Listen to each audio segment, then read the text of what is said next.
주말 탄핵 찬반 집회가 서울과 광주 등 전국 곳곳에서 열렸습니다. 여야도 장외로 나가서 여론전을 벌였는데요. 계엄 선포 배경을 두고도 서로에게 책임이 있다며 날선 공방을 벌였습니다. 네, 전국 상황 두 분과 짚어보겠습니다. 정호김 전 국회의원, 배종호 한국정치평론가 협회장 나오셨습니다. 두 분 어서 오십시오. 안녕하십니까? 안녕하세요. 예. 앞서 언급한 것처럼 어제도 전국 곳곳에서 탄핵 찬반 집회가 열렸습니다. 민주화 운동의 상징적 공간이죠. 이 광주 금남로에서도 대규모 찬반 집회가 열렸는데 여야 의원들도 모두 도로로 나오기도 했습니다. 각자 의견을 밝히기도 했는데 두 분이 어제 집회 상황 어떻게 보셨는지 먼저 좀 여쭤보겠습니다.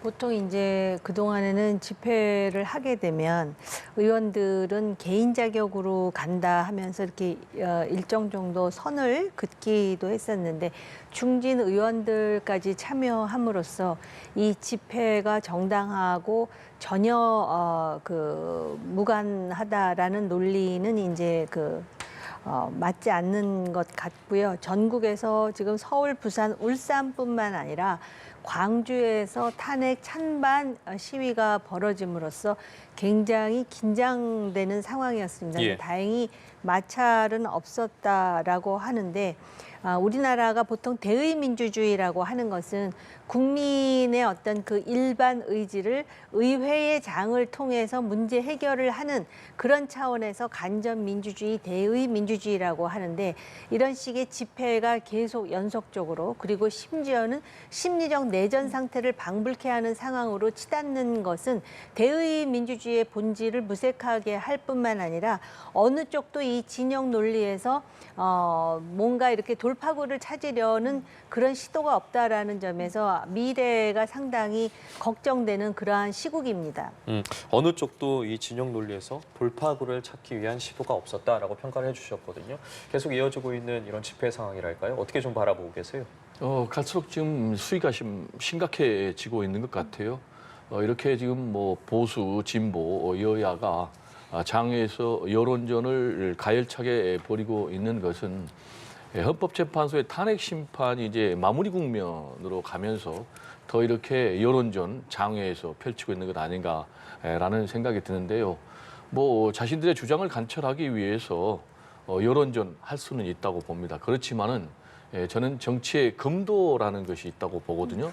선을 넘어서면은 안 된다는 이제 그런 정치적 금도를 얘기하는데 5.18 광주 금남로라는 곳은 우리나라 민주주의 성지 아니겠습니까? 좋게 얘기하면 또 민주주의 성지지만 굉장히 아프게 생각하면 신군부에 저항해서 민주주의를 지키려다가 수백 명이 학살당한 곳이거든요. 그런데 이런 곳에 탄핵을 반대한다면서 원정 집회를 가가지고 뭐 비상계엄이 계몽령이었다. 지금 윤석열 대통령이 억울하게 갇혀있다라면서 윤석열 대통령의 12.3 비상계엄 내란을 정당화하는 그런 발언은 이 민주주의를 모독하는 것 아닌가, 광주 시민들의 피를 욕보이는 것 아닌가라는 생각이 들고요. 특히 이곳에서 지금 뭐 전한길 일타 강사라는 분은 이승만, 박정희의 독재자를 미화를 했거든요.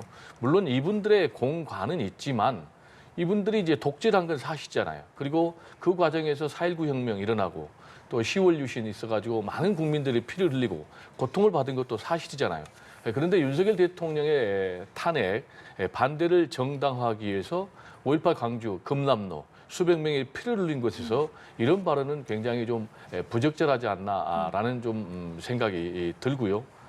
예. 특히 이제 여야 지도부들이 이런 이제 장외 여론 집회에 사실상 가세를 하고 있는 이런 상황인데 저는 이런 부분도 굉장히 개인적으로 좀 안타깝게 봅니다. 그래서 이 윤석열 대통령의 탄핵 심판이 마무리됐을 경우에 과연 우리나라가 이 혼란스러운 전국을 좀 안정시킬 수 있을지 굉장히 그 부분이 우려가 됩니다. 예, 결집을 하더라도 어떤 금도를 넘어서는 안 된다 이런 말씀을 좀 하셨습니다. 실제로 집회에서 나오는 메시지들의 수위도 점점 더 강해지는 것 같아요. 어제 국민의힘에서는 헌재가 불공정한 탄핵 심판을 진행하고 있다. 또 민주당은 친위 쿠데타를 옹호하는 집회다라고 각자 서로를 비난을 했습니다. 이런 장외 여론전의 양상에 대해서 말씀을 좀 들어봤습니다만 과연 헌재에서는 이런 메시지들을 어떻게 듣고 있을지 궁금합니다.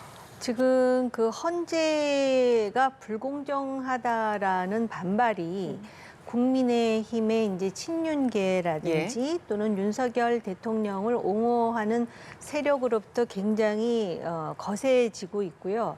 그것이 옳든 그르던 그 가치 판단 이전에 그들도 대한민국의 일원 아니겠습니까? 예. 그래서 이런 거에 대한 헌법재판소의 고민과 부담감도 상당히 크리라 봅니다. 그런데 실제로 저는 지금 헌재가 어떤 판단을 내릴 것인가 보다도 헌재의 심판 이후의 전국에 대해서 개인적으로 더 걱정이 많습니다. 예. 그런 차원에서 어느 정도 이것이 법의 테두리 안에 요구라면은 헌재가 그런 부분을 끌어안으면서 상당히 헌재도 헌재 나름대로 인내심을 소진했다라는 모습을 보여주는 게 필요하다라고 생각하고요. 예. 그런 차원에서 지금 변론을 하나 더 늘리지 않았습니까? 네. 그런 것은 바람직한 헌재의 의사결정, 물론 평의를 통해서 의사결정을 한 것이지만 예. 그렇게 생각을 하고요. 또 국민의힘의 판사 출신 정치인들을 중심으로 해서 헌재가 불공정하다라는 주장이 계속 나오고 있는데 자유민주주의를 지키기 위해서는 사법부가 정의의 최후의 보루일 수밖에 없습니다. 그래서 헌재라든지 사법부의 결론에 대해서 이의를 제기하는 수준을 넘어서 마치도 그 존재 자체를 부정하는 듯한 이러한 어떤 정치적인 언사는 상당히 조심해야 된다라는 생각이 들고요. 그래서 그런 차원에서 그 국민의힘의 일부 의원들이 헌법재판소에 대해서 뭐 반헌법재판소다, 헌법 파괴자다 이런 주장을 하는 것에 대해서 우려하고 있고요. 그다음에 민주당의 경우에 실제로 이 탄핵과 관련해서 민주당은 지금 어떤 입장이냐면은 적어도 대한정당 정책 정당으로서의 어떤 성숙한 초거대 야당의 모습을 보이기보다는 진영의 한쪽에서 같이 싸우는, 그래서 결국은 똑같아지는 그 모습 외에는 더 성숙한 모습을 보이지 못한다라는 점에서 오늘의 시국이 과연 진보와 보수냐, 저는 그렇게 생각하지 않습니다. 대통령의 계엄 선포가 헌법적으로 맞느냐 틀리냐를 가르는 과정에서 진보 보수가 아니라 친윤과 친명이 여전히 맞붙어서 양극화돼서 싸우고 있는 이 형국에 대해서 이런 형국이 잘못됐다라는 자성과 미래지향적인 방향성도 역시 정치권에서 제시되어야 된다라는 점에서 그 제시되지 못하고 있는 상황이 아쉬운 것이지 이거 자체가 보수 진보의 지금 대결은 아니라는 점에서 현 정치권의 정치인들에 대해서 굉장히 큰 유감 을 표명하지 않을 수가 없습니다. 예, 성숙한 민주주의를 좀 촉구하는 말씀하셨습니다. 실제로 지금 어떤 양극화된 모습이요, 헌재에서 뭐 인용이든 기각이든 어떤 결정이 나온 이후에 모습이 상당히 좀 걱정되는 상황이기도 합니다. 어떤 헌재의 인내심에도 한계가 있다, 이런 모습을 보여줄 필요도 있다, 이런 말씀도 하셨는데 어떻게 들으셨습니까? 네, 저는 좀 진영을 떠나서 우리 국민들이 분명히 정립을 해야 될 게 있을 것 같아요. 먼저 지금 국정이 굉장히 혼란스럽잖아요. 헌정 질서도 어지럽잖아요. 그러면 이런 부분이 어디서 초래됐느냐. 12상 비상계엄으로 초래된 거. 이거는 제가 볼 때 진영을 떠나서 인정을 해야 될 것 같아요. 그러면 여기에 대한 주범, 책임자가 누구냐. 윤석열 대통령이잖아요. 이건 명확한 거거든요. 그렇기 때문에 지금 대통령의 직무가 정지되고 또 지금 헌법재판소에서 탄핵 심판을 받고 있고 그리고 검찰이 내란 우두머리로 구속해서 지금 재판에 넘겨가지고 재판을 받고 있잖아요. 이런 부분에 대해서는 좀 인정을 해야 됐고, 그렇다면은 이런 국정 혼란, 헌정 질서의 혼란을 어떻게 수습할 것인가라는 그 해법은 헌법재판소의 탄핵 심판이다. 이것도 저는 뭐 보수든 진보든 누구도 부정할 수는 없는 것 같아요. 그렇다면 헌법재판소의 탄핵 심판을 부정하면 안 되거든요.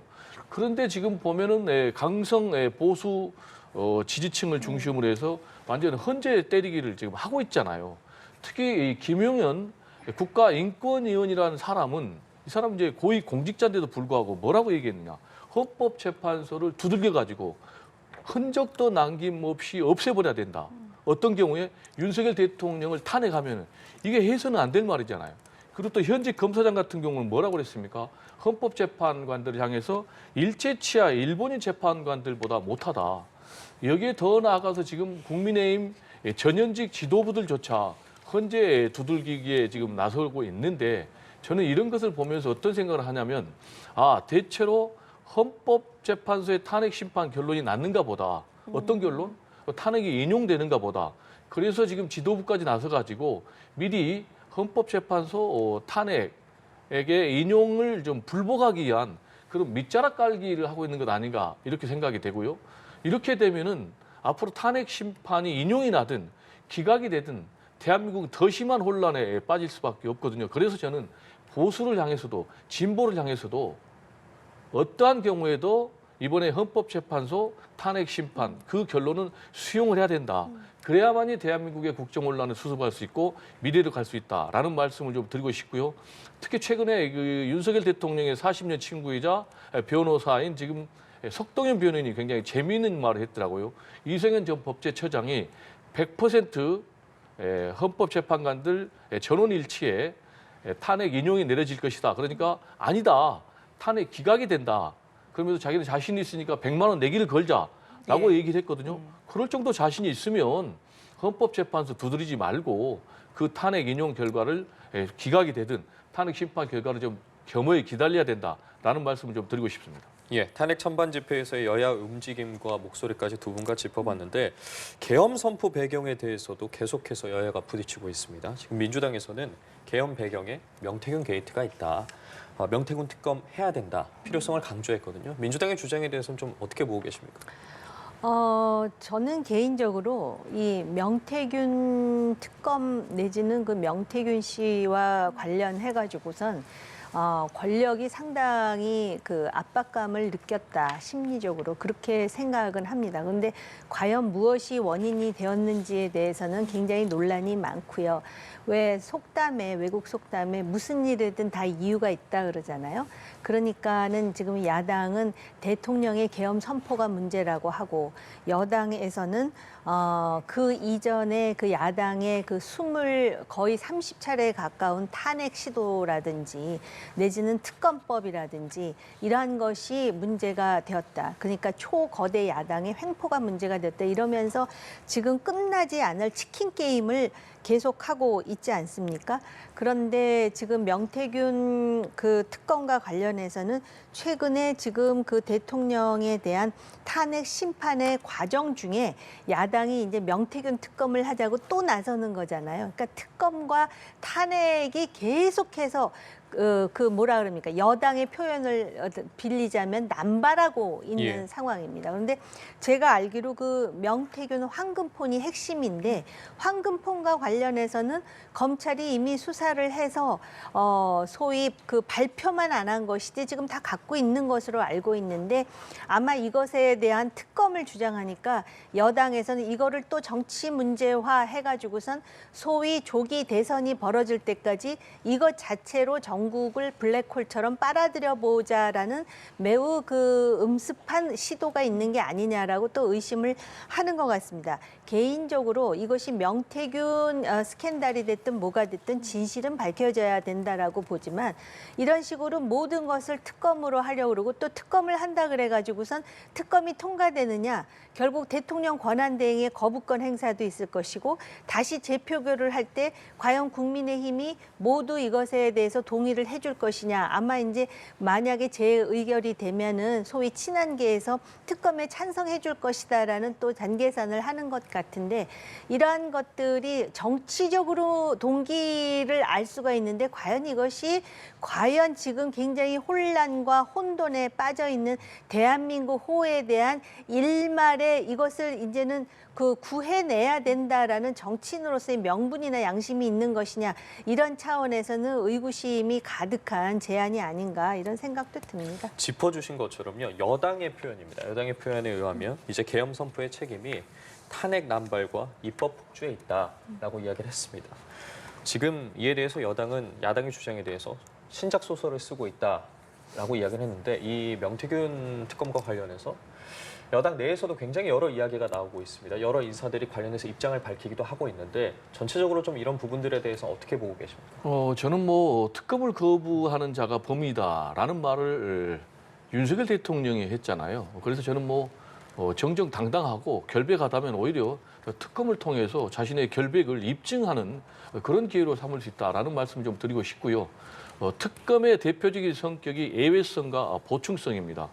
그게 무슨 얘기냐면 기존의 수사기관에서 제대로 진실을 규명하기 어려울 때 예외적으로 보충적으로 특검을 도입을 하거든요. 근데 지금 명태균 이 공천 개입 의혹과 관련해서 정확하게 지금 검찰 수사가 진행이 되고 있느냐라는 것과 관련해서는 굉장히 의혹들이 많아요. 그게 무슨 얘기냐면 지난해 11월에 지금 이 명태균 씨 공천 개입, 여론 조작 등과 관련해서 중간 수사 보고서가 작성이 됐는데 여기에 윤석열 대통령과 김건희 여사의 공천 개입 정황이 담겨 있다는 것 아니겠습니까? 그럼에도 불구하고 지금 넉 달이 지났는데도 윤석열 대통령 또 그리고 김건희 여사에 대해서는 단 한 차례도 소환 조사를 하지 않고 있거든요. 그렇다면 지금 검찰이 특히 윤석열 검찰이다라는 그런 비난과 의혹을 받고 있는데 이런 검찰이 문개기 수사를 하고 있다라는 의혹을 충분히 받을 수밖에 없기 때문에 저는 명태균 특검법 도입에 정당성이 있다라고 보여지고요. 특히 지금 이 명태균 씨 자체도 특검을 환영한다는 것 아니겠습니까? 그래서 뭐 오세훈 또 그리고 홍준표 시장의 문제도 다 까발리겠다는 것 아니겠습니까? 저는 지금 이 12.3 비상계엄 미스터리 가운데 결정적으로 해결이 안 된 게 뭐냐면 왜 이 비상계엄을 터무니없이 단행했을까라는 그 원인, 동기 부분이 안 밝혀져 있거든요. 근데 대체적으로 사람들이 명태균 이 황금폰이 나오니까 이걸 지금 만약에 오픈이 되면 김건희 씨 또 그리고 윤석열 대통령의 개입 의혹이 적나라하게 나오면 도저히 대통령직을 유지할 수 없고 김건희 여사를 보호할 수 없기 때문에 12.3 비상계엄을 단행한 것 아니냐라는 의혹이 짙게 있는데 그 과정에서 최근에 무슨 일이 또 드러났습니까? 조태영 국정원장이 김건희 여사하고 비상계엄 하루 전날 2차례나 문자를 오고 갔다는 거 아니겠습니까? 그러면 왜 이 대통령의 부인이 12.3 비상계엄 하루 전날 국정원장이랑 2차례나 이 문자가 오고 가야 되는 거죠? 그리고 또 국정원장은 기억을 못 한다는 거예요. 이것도 말이 안 되잖아요. 그리고 또 김봉식 서울청장이 윤석열 대통령으로부터 들었다는 거 아닙니까? 비상계엄과 관련해서 개인적인 가정사가 담겨 있다라고 지금 헌재에서도 얘기하고 검찰 진술에서도 얘기를 했다는 건 아니겠습니까? 그렇다면 이런 관련 의혹들을 다 낱낱이 밝히기 위해서라도 그래야만이 책임자를 처벌하고 앞으로 이런 두 번 다시 친위 구태타가 일어나는 걸 방지할 수 있지 않겠습니까? 그런 차원에서 저는 이 명태균 특검법은 반드시 도입이 돼야 된다라고 좀 말씀을 드리고 싶습니다. 예, 특검 이야기를 비롯해서요. 이렇게 여야가 맞서고 있는 상황에서 이번에 좀 각 당 내부 이야기를 좀 해보도록 하겠습니다. 국민의힘에서는 지도부를 포함해서 어떤 탄핵 반대 세력들에게 어필을 함으로써 지지층을 좀 결집시키는 효과는 얻었습니다만 조기 대선 모드를 또 외면할 수는 없는 그런 상황입니다. 중도 확장에 대한 과제도 남아있는 상황이고요. 또 친한계와의 어떤 관계 정립 같은 것들도 있고 여당 내부에서는 상당히 좀 고민이 클 것으로 보이거든요. 어떤 분위기일까요? 네, 그렇습니다. 지금 이런 탄핵의 심판 과정임에도 불구하고 여론조사를 보면은 국민의힘이나 민주당이나 거의 맞붙어 있는 그런 여론조사 결과도 나오는 것으로 예. 제가 확인했는데요. 그런 상황에서 과연 국민의힘이 정말 결국은 헌법재판소의 심리 이후에 조기 대선을 해야 되는 상황이 온다면은 대비가 되어 있느냐. 지금 이런 식으로 접근을 해갖고는 전혀 대비가 안 돼 있는 상황입니다. 그러니까 미래지향적으로 계엄 선포라든지 탄핵과 관련해서 일정 정도 선을 그으면서 실제로 보수 정당으로서의 어떤 비전을 보여준다면 오히려 지금 그 이재명 대표에 대한 불신과 불안감이 굉장히 많다라는 것이 여론조사의 결과로 보여지는데 오히려 지금 가능성이 지난 박근혜 전 대통령 탄핵 이후의 대선보다 훨씬 높음에도 불구하고 이런 것에 대해서는 전혀 지금 그 단계를 밟아나가지 않는다라는 것이 정말 그 안타까울 정도이고요. 또 민주당 같은 경우는 조기 대선 하면서 느닷없이 그 명태균 황금폰과 관련해서 제가 이미 말씀드렸듯이 이미 보고에 올라갔고 최종 보고를 남기고 있는 상황에서 검찰이 지금 보고를 안 하는 게 문제라는 것 아니겠습니까? 그런데다가 뭐 이 그 비상 계엄과 관련해 가지고 헌법재판소의 결과가 민주당이 단언하듯 그렇게 명약관화하다면 굳이 명태균 특검을 또 제기하는 이유는 무엇인지, 그러니까는 결국은 지금 그 헌법재판소에서 어떤 결과가 나올지에 대해서 오히려 자신감이 없는 것 아닌가라는 추측도 가능한 이런 상황 아니겠습니까? 그래서 다시 국민의힘으로 넘어가가지고 얘기를 하자면은 그 조기 대선이 있을지 없을지에 대해서는 아직 장담하기 어렵다 하더라도 예. 이것에 대해서 대비를 하고 적어도 비상계엄 선포와 관련해서는 선을 긋는, 왜냐하면은 보수의 가치가 중요한 것이지 지금 심판을 받고 있는 윤석열 대통령의 인식이 중요한 게 아닌 점에서 그런 부분을 중도에게 확실히 설득력 있게 보여주는 작업이 진작에 지금 시작돼야 된다라고 생각을 합니다. 예, 민주당에서는 어떻게 이런 분위기를 보고 있을까요? 저는 국민의힘 지도부의 고충은 좀 이해가 돼요. 최근에 강성 보수들이 보수 결집에 나서면서 지지율이 상당히 좀 올라간 거는 예. 사실 아니겠습니까? 그러니까 이제 이 강성 아스팔트 극우 세력을 외면할 경우에 또 앞으로 대선을 치를 문제도 상당히 좀 걱정이고 당장 지지율이 더 추락하고 그렇게 되면은 굉장히 좀 스탠스 취하기가 어렵다. 그렇지만은 앞으로 탄핵 심판에서 윤석열 대통령이 인용이 돼서 파면이 된다면, 그리고 또 내란죄에서 재판에서 처벌이 된다면 그래도 윤석열 대통령과 같이 갈 수 있겠는가? 이런 윤석열 대통령과 같이 가가지고 대선에서 승리할 가능성이 있겠는가? 저는 아니다라고 보거든요. 그래서 저는 윤석열 대통령과 결국은 손절을 해야지 미래로 갈 수 있다. 그렇지 않고서는 극우정당이 될 수밖에 없는 거예요. 현재도 지금 보면은 윤석열 대통령이 옥중 정치를 통해서 국민의힘을 끌고 가고 있잖아요. 지금 뭐 전현직 대표들이 다 개인 자격으로 접견하고 있고 거기서 메시지 던지면 그 또 메시지 스피커 역할을 하고 있잖아요. 그리고 또 뭐 정광훈, 또 전한길 이런 사람들은 대규모 장외 집회로 지금 국민의힘을 끌고 가고 있는데 이렇게 되면은 결국 국민의힘은 극우 정당으로 가고 그렇게 되면 미래가 없다. 뿐만 아니고 지금 뭐 새는 양날개로 나는 거 아니겠습니까? 보수가 무너지면 진보도 무너지는 거예요. 그리고 대한민국이 무너지는 거예요. 저는 그래서 보수가 건강해야지 진보도 건강하고 대한민국이 건강하기 때문에 저는 보수가 하루빨리 좀 잘 정립을 해서 건강성을 회복하기를 바라는 그런 마음입니다. 예, 민주당 내 상황도 바로 이어서 좀 살펴보겠습니다. 민주당 내에서 비명계 끌어안기가 화두로 떠올랐는데 지금 이재명 대표의 이른바 우클릭 기조와 관련해서 이 대표도 입장을 밝혔습니다. 우클릭 한 적 없다라고 직접 입장을 밝혔는데 결국 해석해보면 실용주의를 왜곡 해석한 거다라는 이 대표의 입장에 대해서 어떻게 보세요?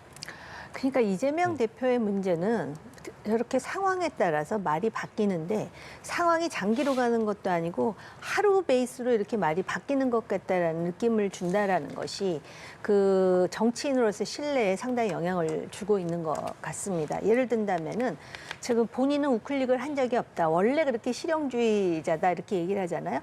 근데 얼마 전에는 흥묘백묘를 하면서 마치 또 우클릭을 한다라는 차원으로 어쨌든 검은 고양이든 흰 고양이든 쥐만 잡으면 되는 거 아니냐 그러면서 우클릭을 선언했다가 이거 자체가 지금 그 압박과 역풍을 맞다 보니까 원래 나는 그 좌클릭에 있던 사람이 아니라고 지금 얘기를 하는데 지금 우클릭의 대표적인 사례가 바로 지난주에도 우리가 얘기했듯이 그 주 예. 52시간 예. 그리고 지금 또 뭐 상속세 얘기를 하더라고요. 근데 예. 주 52시간을 그렇게 세게 얘기를 했다가 쑥 들어가니까 상속세에 대해서 뭐 18억 정도의 그 집을 가진 사람 상속하는데 상속세 없다 그랬지만 별로 중도나 또는 뭐 그 지금 현재의 우파를 비판하는 우파에 대한 소구력이 별로 없는 것 같습니다. 여기에 지금 이제 나름대로 그 당내의 어떤 그 통합을 위해서 친문 적자인 그 김경수 지사와의 회동도 하고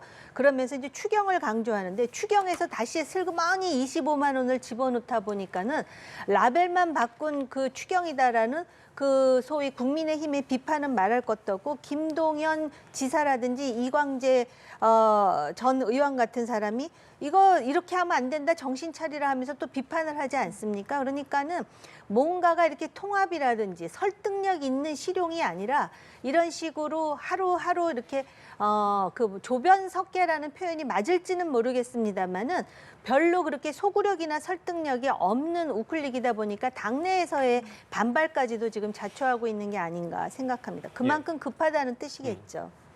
네, 저는 개인적으로 이재명 대표의 일관성과 관련해서는 이재명 대표가 이념이라든지 진영에 함몰되어 있느냐 아니면 실용주의냐라는 그 부분을 봐야 되는데 저는 이재명 대표는 실용주의 이 부분에 대해서는 일관성이 있다고 생각을 합니다. 실제로 이재명 대표의 정치적인 과정 또 성장 과정을 보면 586 운동권인 적이 없어요.